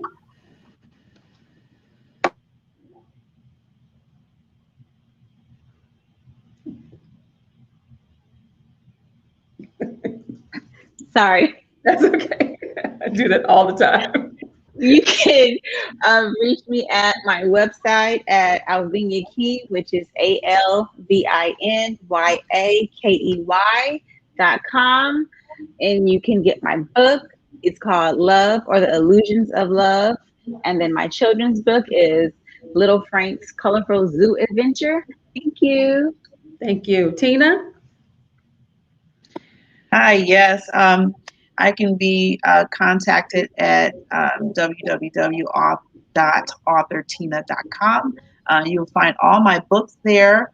Also on equaledits.com. I have a bookstore there, which also has some other little trinkets on there that authors may like. You can book a editing service with me, a coaching service, or whatever you need. Also on equaledits.com. And of course, I'm on Facebook under Equal Edits and author Tina Adams. Thank you for having me. Excellent. Thank you. So Michelle Jackson, and you can also pick up a copy of my books, The Heart of a Man, or From Darkness to Night, Book One, Family Secrets, at www.authormichelledjackson.com. I also wanted to invite our guests to be a part of the symposium. We will also like to ask everyone to help us fundraise by purchasing a Pen Posse t-shirt. And we'll be adding some more information out on the page. We're so excited about our Writers Symposium because I feel like it's going to be electrifying. It's going to be all about writing. And we have some amazing speakers, but we're always looking for other great voices to add. So if you're interested, you can always email me at events@prsolutionsllc.org. Thank you, everyone. We are about 2 minutes over. Have a great Saturday. I will put the next theme or topic for next month out. And you can let me know if you're interested. And if you want to join the Pen Posse, you can also email me at the same email address, events@prsolutionsllc.org. Thank you guys so much. Have a great weekend.